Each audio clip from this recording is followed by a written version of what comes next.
Vamos lá, então, abrir o nosso papo? Vamos lá, com o maior prazer. Tá bom. Cacai, eu já apresentei aqui o Eduardo Moreira, integrante do canal, que vocês já estão nos acompanhando. Nós vamos procurar uma conversa de 30 minutos com o Cacai, vamos ver se a gente vai até 17 horas e 45 minutos, porque temos uma programação logo em seguida às 18.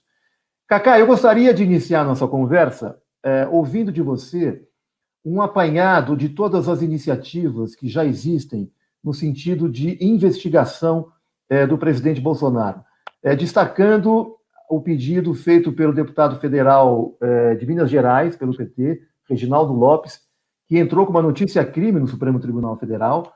Essa notícia-crime já foi à Procuradoria-Geral da República, já voltou para o Supremo Tribunal Federal, dizendo que não havia o que investigar, e o Marco Aurélio está devolvendo agora novamente essa notícia-crime para que a PGR se manifeste e leia com mais cuidado.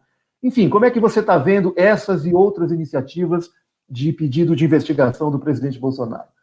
Em primeiro lugar, uma alegria enorme, Eduardo, falar com você, Cláudio. Para mim é um prazer e trocar ideia do assunto tão relevante nesse momento meio dramático pelo qual passa o país. Nós temos que entender que no sistema brasileiro, por provocação, e quem tem o que a gente chama de dominus lide é a Procuradoria-Geral da República. Então, nada será feito sob o aspecto criminal, de ter um processo criminal, se o Procurador-Geral da República não tomar a atitude de mandar abrir uma investigação ou de determinar posteriormente, eventualmente, uma denúncia. Denúncia, eu estou dando o nome formal à peça. Então, esse é o poder maior que tem a Procuradoria. A Procuradoria decide rigorosamente um pouco o que vai ser investigado e, principalmente, aquilo que vai ser denunciado, que poderá tornar real um processo penal. Então, esses movimentos que estão existindo, esses processos, essas denúncias, esses pedidos de notícia-crime, tudo isso, no meu ponto de vista, tem um pouco um sentido de mostrar a gravidade da situação, mas não acredito que vá andar. Não acredito que o doutor Aras, que acaba de assumir agora a Procuradoria da República, vá abrir uma investigação criminal contra o presidente da República. Soube agora à tarde que ele abriu contra essa manifestação absolutamente extemporânea, ilegal, inconstitucional, que foi feita ontem na frente, até para desonra do Exército Nacional, que certamente as pessoas sérias, e são a grande maioria do Exército Nacional, não concorda com aquilo que foi feito ontem, pregando o AI-5, pregando a possibilidade de um golpe, de fechar o Supremo, de fechar o Congresso Nacional, na frente das Forças Armadas. Mas tudo isso vai fazer uma investigação, mas não investigar o presidente da República. Isso é que é a gravidade da situação. Quando você vê assim, não, o ministro Marco Aurélio deu seguimento e mandou a Procuradoria-Geral da República. Cria-se, para o leigo, a expectativa de que o Supremo estaria tomando uma decisão contra o presidente da República. Não é verdade. Na verdade, o ministro Marco Aurélio está fazendo aquilo que ele tem que fazer, que lhe cabe fazer, que é, chegando a notícia crimes, mandar para o Procurador da República. Mas não significa que está tendo uma investigação séria contra o presidente da República, no meu ponto de vista, e até onde eu sei. Existem uma série de manifestações de partidos políticos, mas nós temos que pensar uma maneira de realmente levar condições para que o Supremo Tribunal possa fazer o enfrentamento dessa situação gravíssima pelo qual passa o país. Quer dizer, o presidente da República ele tem se esmerado em ser impeachado. Ele tem feito o possível, a parte dele ele faz, para sofrer o impeachment, para sofrer a interdição, porque diariamente ele comete crime de responsabilidade, ele, de certa forma, passeia pelo Código Penal também em crimes comuns, mas a dificuldade é que a Constituição da República ela sempre imagina, ela é feita, ela é pensada num movimento democrático de estabilidade. Então, ela quer proteger a figura do presidente da República. E é bom que seja assim. Ninguém poderia imaginar que teríamos um presidente cometendo essa série de impropérios para levar a essa definição, a essa indagação, a essa conversa que nós estamos tendo agora. O que fazer para conter alguém que diariamente afronta a Constituição, cometendo crimes de responsabilidade e, no meu ponto de vista, também fazendo a hipótese de crimes comuns. Não é fácil, porque o processo normal, Cláudio, e a gente sabe disso, Eduardo, o processo normal seria o impeachment. Eu escrevi contra o impeachment há 6, 7 meses atrás, porque o impeachment não pode ser a instituição, o instituto que é usado pelo cidadão, pelo Congresso Nacional, para afastar do poder o incompetente, como fizeram, por exemplo, com a Dilma. A Dilma, claro que não tinha um crime de responsabilidade, mas ela enfrentou o então presidente da Câmara, que era um homem poderoso, ele pediu apoio dela para que não fosse cassado, ela não deu apoio, e as condições políticas estavam reunidas para que pudesse fazer o impeachment dela. Eu sou contra a vulgarização do Instituto do Impeachment. Só que chegou a um ponto de fragilidade das instituições do Brasil, com o presidente da República arrostando diariamente os poderes constituídos. Hoje, por exemplo, ele veio de forma lamentável. Eu tenho uma certa dificuldade de entender a postura desse senhor, porque ele veio hoje dizer: não, eu quero que o Congresso fique aberto, eu quero que o Supremo fique aberto. Meu Deus, como é que um presidente da República precisa falar uma frase dessa? Olha o ponto que nós chegamos. Ele deve, seguramente, ontem à noite e hoje pela manhã, ter sido chamado à responsabilidade por várias pessoas que são responsáveis do Exército Nacional, mesmo do governo dele, porque o que ele fez ontem é algo completamente impensável, ele partir para cima de um carro incitando pessoas que estavam falando em AI-5, falando em fechar o Congresso Nacional. Quer dizer, foi tão absurdo que nós tivemos assim situações muito interessantes. Nós tivemos o ministro Luiz Roberto Barroso numa manifestação muito correta, muito precisa, sendo tuitado pelo ministro Gilmar, concordando com ele. Quer dizer, nós estamos, esse presidente da República, está conseguindo unir o país como um todo. Agora, a saída jurídica, que é a discussão mais difícil de fazer. Por isso é que eu peço uma reflexão. Eu escrevi um artigo que vocês até muito me honraram repercutindo esse artigo, que faz uma proposta de reflexão. Porque é óbvio que nós não podemos ter um cidadão, ainda que presidente da República, que não seja passível de responsabilização pelos seus atos. Então, se o impeachment tem uma dificuldade natural, porque o impeachment é um processo que, felizmente, ele vai ter que acontecer dentro do Congresso Nacional, com toda a ampla defesa, com a mobilização nacional, isso demora tempo. E nós estamos vivendo uma pandemia, nós não temos tempo. Esse cidadão está levando o Brasil para o abismo. O presidente da República leva o Brasil para o abismo. Felizmente, o Supremo Tribunal, de uma forma muito consciente da sua responsabilidade e da gravidade do momento, tomou, por exemplo, aquela decisão semana passada de que os governadores têm autonomia para decidir sobre isolamento, por exemplo. Imagine se nós deixássemos, se o Supremo deixasse, se o país deixasse nas mãos desse cidadão, que é um inimputável absoluto, o direito de decidir, porque ele não tem fundamentação científica nenhuma. Veja bem, nós temos que pensar uma coisa, Cláudio. Esse cidadão nunca mentiu para a nação. Quando ele foi candidato, ele disse que seria assim mesmo. Ele desprezou a ciência, desprezou os professores, desprezou a medicina, sempre. Só que agora ele é presidente da República, nós estamos vivendo uma pandemia e ele leva o país para o abismo. Então, o impeachment sendo extremamente, neste caso, seguramente seria o caso de impeachment. Mas como nós vamos propor um impeachment se o Congresso Nacional teria que demorar um tempo razoável? Porque é assim, a democracia ela tem pesos e contrapesos. É necessário que se dê a ampla defesa, é necessário que se dê os prazos que tem previsão legal. Então, nós estamos num impasse. O que eu trato nesse artigo é que o Supremo Tribunal Federal, e nós que vivemos, eu tenho 40 anos praticamente que só faço advocacia criminal em Brasília, e muita da minha advocacia se dá em tribunais superiores. Eu já vi o Supremo Tribunal, quando preciso, tomar decisões que talvez nós questionássemos se fosse num momento de certa tranquilidade. Eu já vi o Supremo afastar o presidente do Senado Federal, eu já vi o Supremo monocraticamente afastar o presidente da Câmara. Eu me lembro que, quando afastaram o presidente do Congresso Nacional, do Senado Federal, o senador, o presidente, me ligou, falou: Cacá, estou perplexo, estou recebendo a informação que eu fui afastado. E eu não era advogado dele, mas fui consultado, talvez pela experiência. O diabo não é diabo por ser diabo, é por ser velho, né? E eu disse a ele: olha, não se pode descumprir uma decisão do Supremo, mas não dá para cumprir e um ministro monocraticamente afastar o presidente de um poder. Então eu disse a ele: fala que a mesa vai se manifestar até que se consiga fazer uma composição. Você não está descumprindo, está prestigiando o poder legislativo e vai discutir para poder sair desse impasse.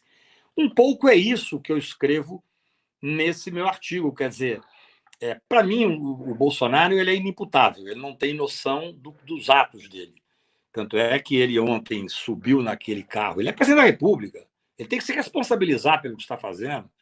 E ele dizendo que apoiava as pessoas que estavam ali pedindo o fechamento do Congresso, pedindo o fechamento do Supremo, pedindo o AI-5, algo completamente inacreditável. Mas nós temos que lembrar que, no dia da votação do impeachment da Dilma, e isso ninguém esquece, ele fez uma saudação ao Ustra, ao torturador Ustra, de uma forma ofensiva ao Congresso Nacional. Naquele momento, já deveria ter se dado um processo de impeachment dele, um processo de afastamento dele enquanto deputado, porque ele estava exaltando a tortura enquanto deputado federal no plenário. Mas o Brasil passa muito a mão das cabeças, às vezes, dessas situações como essa. O que nós vemos hoje? Nós vemos um presidente da República que sobe num dia na frente da casa dos militares e concorda com o pedido de afastamento, de fechamento do Congresso Nacional, do Supremo Tribunal, da volta do AI-5, e depois, de forma hipócrita, desculpa a expressão, hoje, certamente chamado à responsabilidade por algumas pessoas que ele deve ouvir, ou que é obrigado a ouvir, ele sai com essa pérola, que não, vamos manter aberto o Congresso Nacional. Grande vantagem que ele está dizendo. Então, nós temos que tomar uma atitude. O que eu acho que seria possível fazer? O ideal seria que o Ministério Público Federal, no alto das suas responsabilidades, que são importantíssimas, tomasse um pedido de investigação criminal contra... Porque, veja bem, você tem um crime de responsabilidade, que é julgado pelo Congresso Nacional, e você tem um crime comum. Ele está cometendo os dois crimes. Exatamente. Ele passeia pelos dois crimes.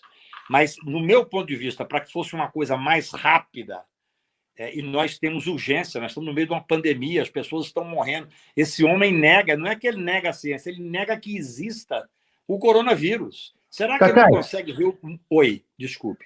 Me permita só, antes de passar a bola para o nosso amigo Eduardo, o crime comum, assim, mais evidente que ele tem cometido é se expor durante as suas manifestações públicas, tendo uma suspeita quase que deixa de ser suspeita, na medida que ele não apresenta o resultado do seu exame do Covid-19.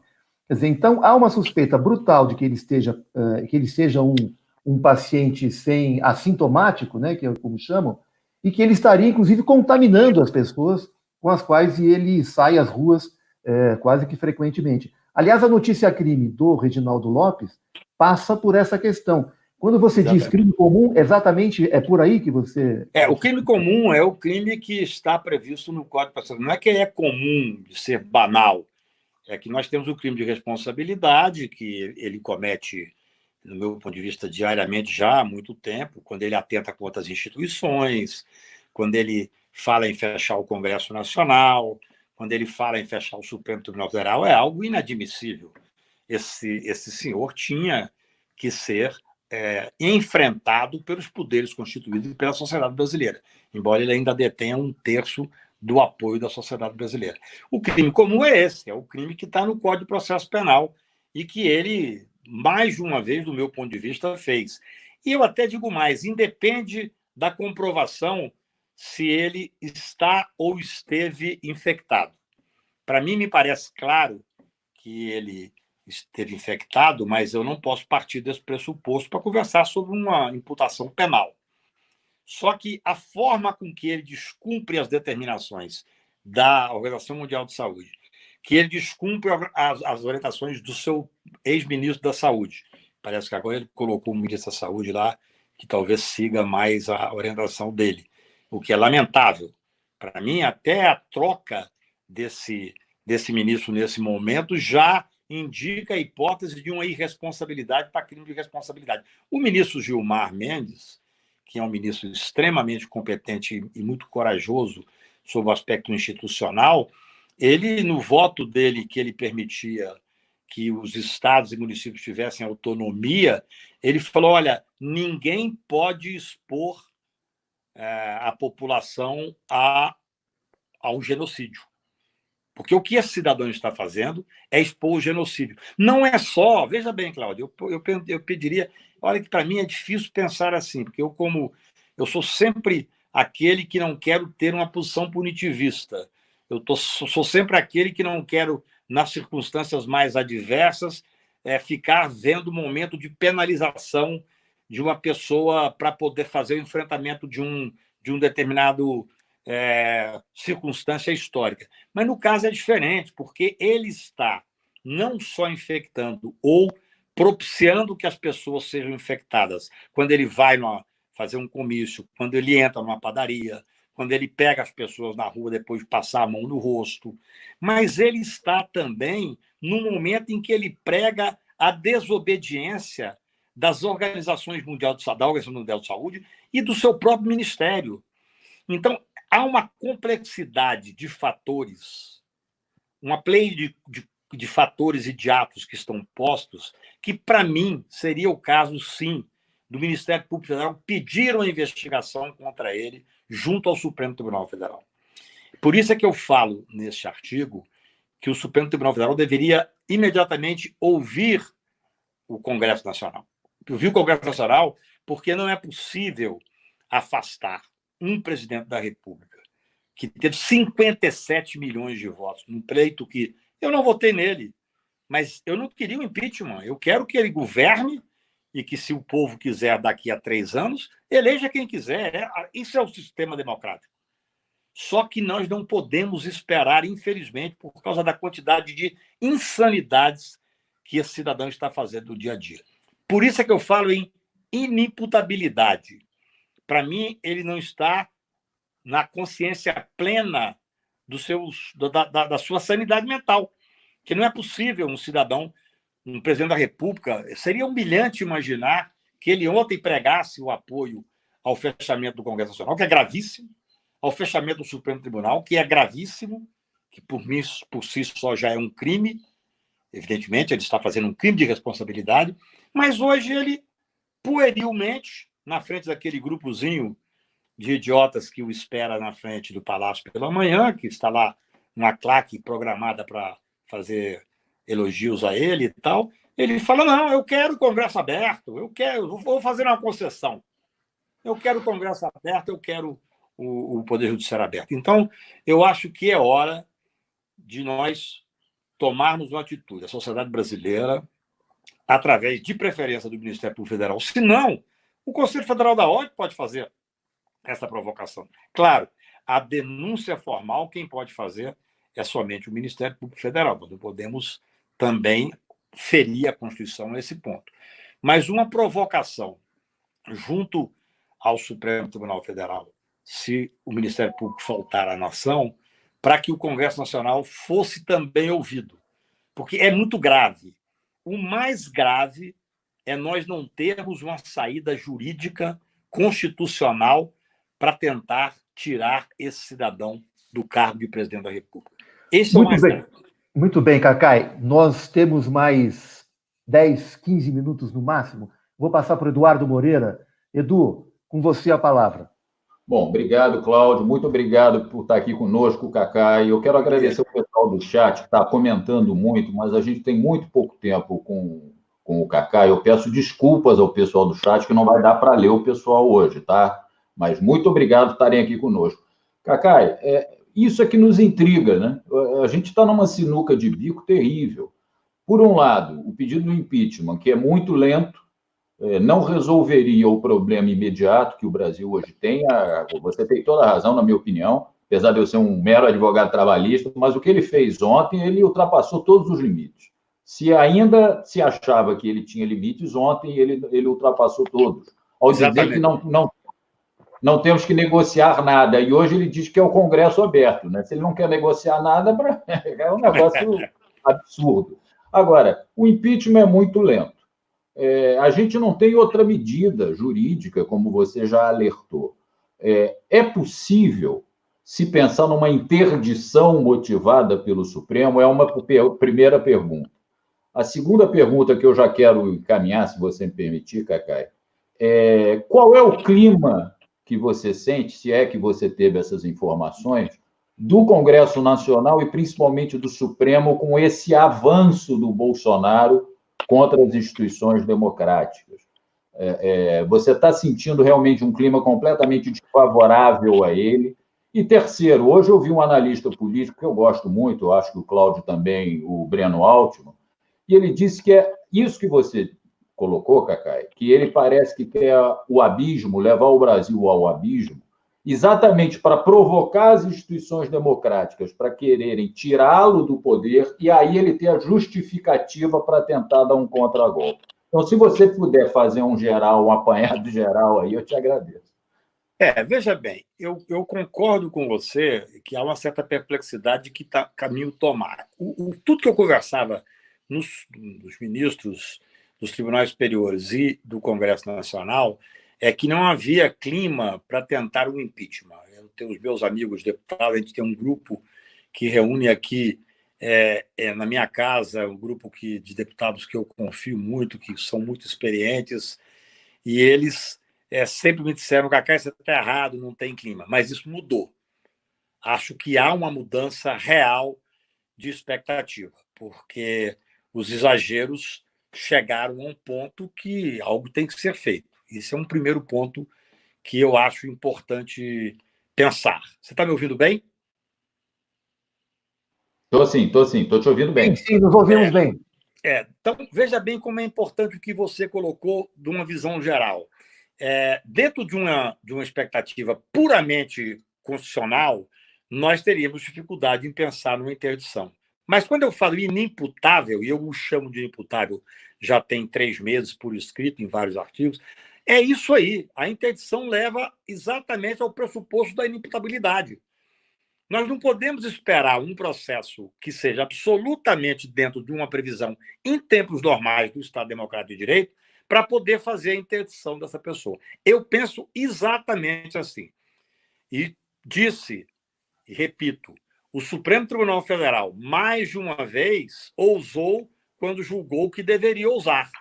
Afastou o presidente do Congresso Nacional, afastou o presidente da Câmara dos Deputados, por decisão monocrática. Eu não quero que isso aconteça com o presidente do Brasil, até porque nós teríamos uma desestabilização na nossa democracia que ainda está hoje sendo testada. Mas eu não tenho dúvida de que se há uma provocação ao Supremo Tribunal Federal e o Supremo Tribunal ouve o Congresso Nacional e o Congresso Nacional faz um apontamento real das dificuldades que nós estamos passando, há uma possibilidade do plenário afastar, sim, o presidente da República. Agora, só para concluir essa questão, o Procurador-Geral da República é uma pessoa colocada a dedo pelo Bolsonaro lá. É muito difícil que o Procurador-Geral da República chegue a esse ponto. Essa ação de interdição, até me esclareça, por favor, ela só pode ser movida pelo PGR ou outra instituição pode tomar a dianteira desse processo? Olha, Eduardo, não tem precedente. Assim, o ideal seria que o Procurador da República tomasse atitude, e eu não acho impossível, não. A pessoa, depois da democratização, depois de 88, os procuradores da República, trabalhei muito antes, na época do doutor Brindeiro, que não tinha processo, não existia denúncia. E depois nós vimos assim, foi escolhido a dedo, mas os procuradores anteriores denunciaram o presidente da República, pediram prisão de ministros importantes. Eu confio no doutor Aras, eu acho que talvez o momento ainda não esteja maduro na visão, e eu respeito isso, eu não sou o dono da verdade. Eu tenho uma visão hoje de um advogado que acompanha a política institucional brasileira há tantos anos. Eu já fui advogado de 4 presidentes da República, fui advogado de mais de 80 governadores, já advoguei muitas crises e nunca vi uma crise como essa. Mas eu entendo que dentro da Procuradoria, eu converso muito com alguns subprocuradores, existe um ambiente de muita contrariedade ao presidente da República. E eu entendo que se isso está amadurecendo, e está, você pergunta, e dentro do Congresso Nacional? Os deputados com que eu falo, os senadores que eu falo, todos têm a mesma perplexidade. Hoje, eu não vejo mais... Claro, eu não converso com esse grupo mais próximo a ele, até por uma questão de inteligência mínima de convivência. Agora, nos tribunais superiores, é sempre mais difícil falar especialmente sobre o Supremo Tribunal Federal, porque é uma indelicadeza, o advogado não deve dar a impressão que tem da Suprema Corte, mas em conversas que tenho com alguns ministros dos tribunais superiores, há uma perplexidade e pelas manifestações que eu vejo nos jornais. Ontem, por exemplo, repito, o ministro Barroso foi extremamente incisivo, sério, o ministro Gilmar, o ministro Marco Aurélio, só para dizer dos que eu li. Mas é claro que não é fácil imaginar afastar o presidente da República. Mas eu pergunto, nós podemos deixar o país caminhar para o desastre? Acredito que não. Então, como o Supremo Tribunal já tomou em circunstâncias... Olha que eu vivo no Supremo Tribunal como advogado há muitos anos. Quando o Supremo determinou a prisão do Delcídio, ele fez uma interpretação elástica para poder chegar à hipótese de uma prisão de um senador da República. Nunca tinha havido. Quando determinou o afastamento de um presidente do Congresso Nacional, monocraticamente, uma interpretação elástica. Então, acho que o momento do Brasil... E olha que é difícil para nós, advogados, que somos... Opa, congelou. Congelou para o Cacá e você tá... Congelou para você também, Edu? Tá. Congelou. Teve uma queda aí na conexão. Bom, assim que ele voltar, Edu, me parece que ainda não ficou claro para mim, por exemplo, que sou leigo, como é que o Cacai explora essa hipótese que ele cita nesse artigo que nós publicamos no nosso portal, recomendo a todos que leiam, e também foi publicado hoje no jornal Folha de São Paulo. Como é que ele imagina que o Supremo Tribunal Federal provocaria o Congresso, sem passar pela PGE? Alô, Cacai, voltou. Voltou? Voltou, Cacai, me permita só um parêntese nessa pergunta do Edu. Eu, como leigo, e a maioria do nosso público é leigo nesse assunto, eu ainda estou com uma dificuldade de entender esse caminho que você está refletindo, no sentido de o Supremo Tribunal Federal provocando o Congresso Nacional. Estou entendendo que sem passar pela Procuradoria-Geral da República. É isso? A ideia é essa? No crime de responsabilidade, o Congresso Nacional é ouvido. No crime comum, no crime de responsabilidade, o Congresso Nacional é que julga. No crime comum, o Congresso Nacional é ouvido e só há prosseguimento se há uma maioria de 2/3 que determina o prosseguimento da investigação criminal. Entendeu? Ok. Então, isso é oportuno, o Cláudio Eduardo, isso é oportuno porque isso não isola o Congresso Nacional, no Supremo Tribunal. Isso faz com que a sociedade brasileira saiba que o Supremo está agindo, primeiro, cumprindo... Tá congelando, né? Talvez seja alguma dificuldade agora com a conexão do Cacai. Oi, está ouvindo? Oi, voltamos a ouvir. Voltou, Cacai. Então, assim... Cacai, talvez ele esteja com o celular... Cacai, será que a bateria do teu celular não está ficando fraca? Ele está ligado na tomada? Eu não estou ouvindo você, mas a bateria está vibrando de uma forma estranha. É a bateria do celular dele. Eu vou tentar ligar para ele. Cacai, a bateria do teu... saiu. Edu, segura um pouquinho aí que eu vou tentar ligar para o Cacai para ver se a gente pega mais 10 minutinhos com ele, por favor. Tá, eu vou passar rapidinho aqui o pessoal do chat, agradecer mais uma vez, muita gente comentando, agradecer o carinho, a participação de todos. Eu vou começar aqui das últimas para as primeiras. Militância e resistência congelou. Rosimar Gonçalves, vejo sempre os vídeos de vocês, mas quase nunca ao vivo. Gosto muito dos entrevistados, excelente canal, sou inscrita, obrigado, Rosimar. Fernando Câmara, lista os fatos concretos. Rosimar, olá, chegando agora. Evandro Arigoni, congelou. Deixa eu voltar lá para o início. Tem um superchat aqui, eu quero agradecer muito a Mônica Costa. Ela diz, e por que não o fazer agora, a interdição? Mônica, pelo que o Cacai estava explicando, me parece que isso tem que ser provocado por algum órgão. Espera aí, pessoal, só um minutinho. Por algum órgão, ou Conselho Federal da OAB, alguma coisa que possa ajuizar uma ação perante o Supremo Tribunal Federal. Tem que ver se alguma instituição vai fazer. Mas quero te agradecer demais, Mônica. O seu superchat é muito bom para nós, né? Dá força para o canal aqui, para compra de equipamentos, pacote de transmissão, de internet, etc. Muito obrigado mais uma vez. Ângela Sadoc, nossa querida amiga, Fábio Mélega está aqui. Quando o Bolsonaro fala que houve fraude, não cabe uma investigação. O Bolsonaro é um boquirroto, né, o Fábio? Infelizmente. Militância e resistência, abuso dos crimes de responsabilidade, sabendo que Rodrigo Maia não tem coragem para aceitar o impeachment.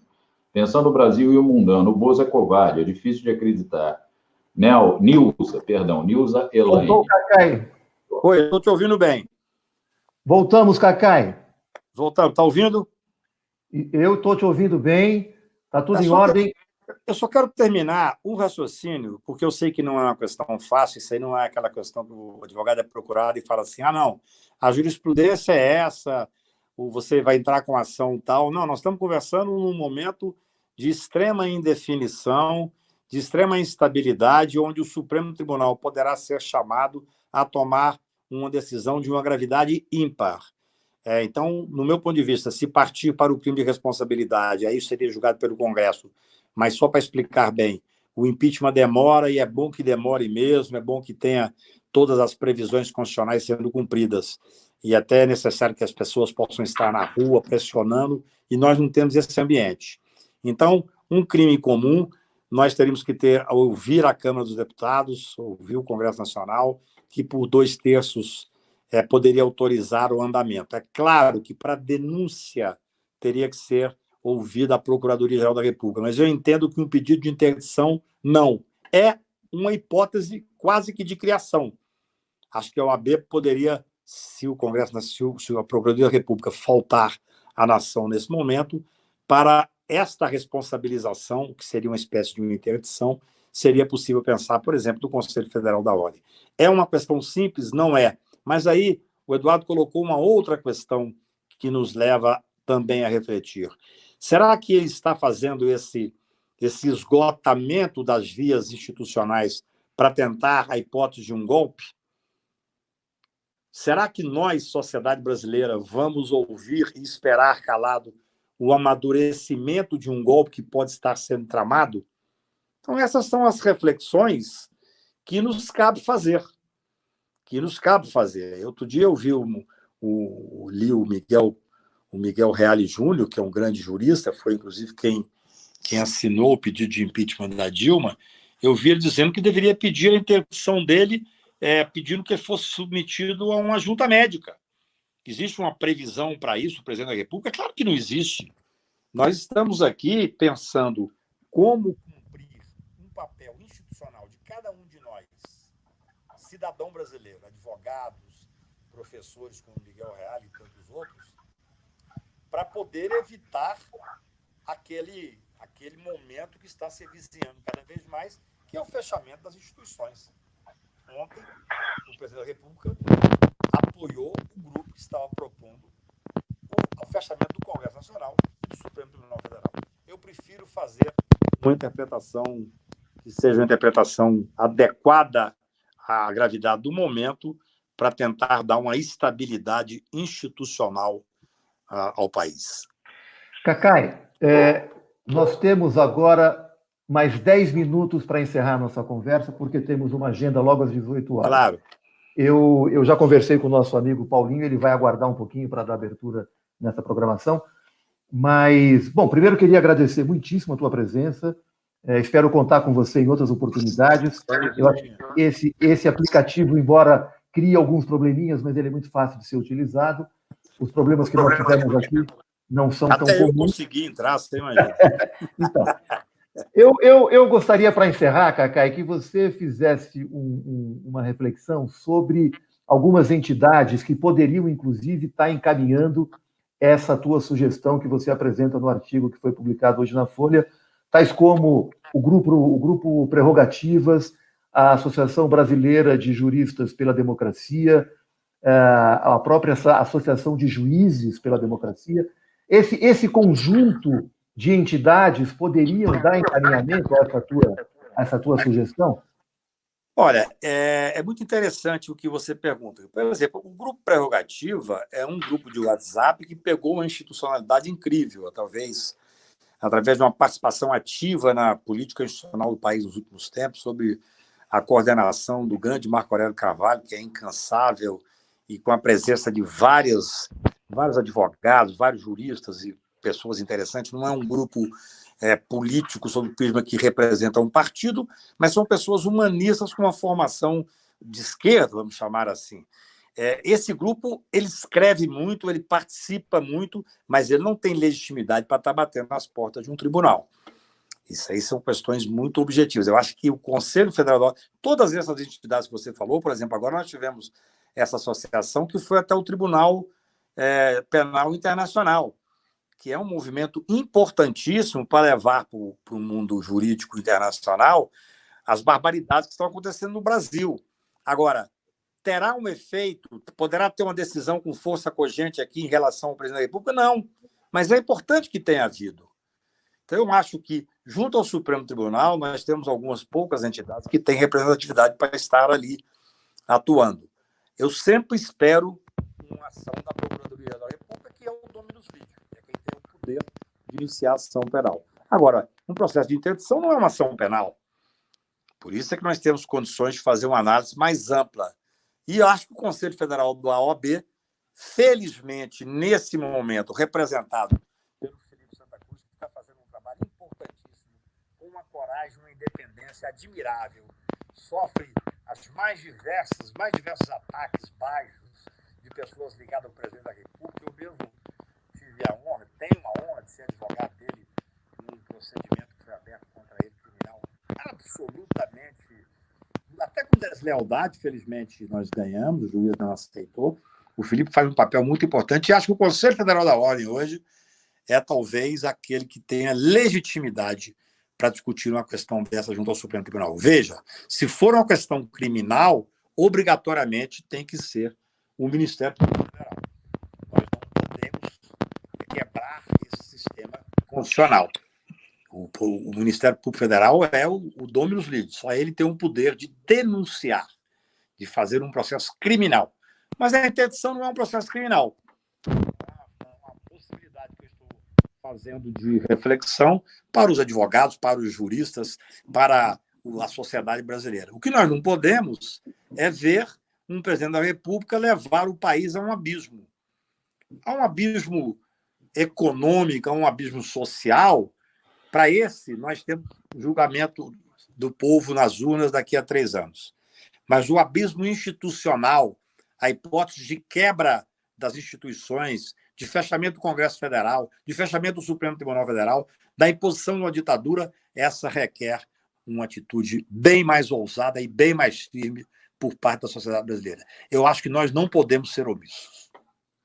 Muito bem, Cacai. Eu acho que soma-se a essa preocupação de toda a sociedade brasileira muitas manifestações já dos partidos políticos, ou seja, a partir da cena que nós assistimos ontem em Brasília, como o Eduardo colocou, como você mesmo colocou, nós ultrapassamos todos os limites que cada um de nós poderíamos imaginar.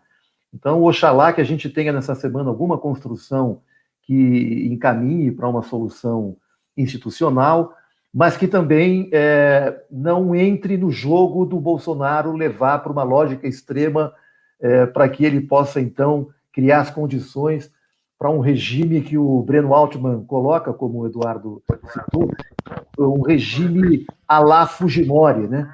Então, parece que existe no horizonte bolsonarista esse cálculo de, no limite das tensões institucionais, ele, então, tentar implantar um regime à la Fujimori. Cacá, eu vou... Só para terminar, eu acredito no Exército Brasileiro. Nós temos um capitão querendo subverter a ordem e a hierarquia. O Exército Brasileiro demorou muitos anos para voltar a ser uma instituição absolutamente respeitada. Agora que o Congresso voltou a ser respeitado, não vai ser um capitão que vai fazer isso com o nome do Exército Brasileiro. Oxalá você tenha razão, Cacai. Eu passo para você fazer suas considerações finais, agradecendo mais uma vez a tua presença, agradecendo o Eduardo Moreira também, que nos acompanhou aqui, e devolvo a bola para você se despedir do nosso público. Espero poder contar com você em outras oportunidades, Cacai. Eduardo, Cláudio, a todos que estão nos ouvindo, eu quero agradecer enormemente essa oportunidade e dizer que é ruim um advogado vir falar de público e defender por escrito a hipótese de uma medida tão juridicamente tão ousada e tão grave. Mas eu acho que é necessário, nós não podemos nos omitir. Acho que a hipótese de interdição junto ao Supremo Tribunal Federal, já que nós não temos tempo para o impeachment, eu era contrário ao impeachment, repito, mas hoje é claro que as condições estão presentes, mas as condições políticas talvez não estejam pelo tempo, porque nós temos que cumprir o rito constitucional, mas eu acho que é necessário tomar uma atitude. E o Supremo Tribunal, querendo, junto com o Congresso Nacional, ele poderá servir ao país afastando o presidente da República. Ok, Cacai, muitíssimo obrigado. Vamos ter essa frase final como paradigmática aí para este próximo período que nós teremos de luta.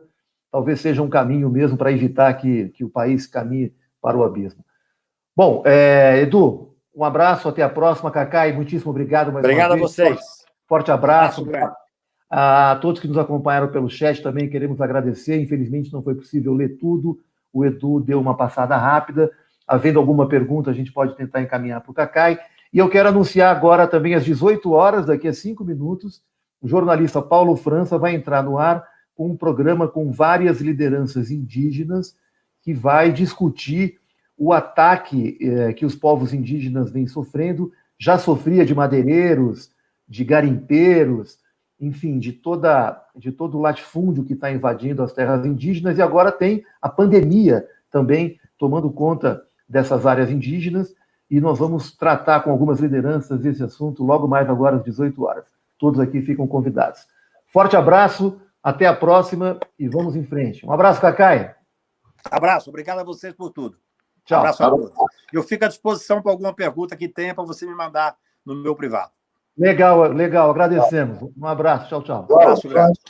Só antes de encerrar, Cláudio, o Cacai até pode ser, se tiver hora aí, ele pode até sair. É só pedir inscrições no canal, deem likes nessa conversa, compartilhem suas redes sociais, que é muito importante impulsionar o canal. Um abraço. Obrigado, gente. Um abraço grande. Muito bem lembrado. Um abraço, Edu. Tchau a todos.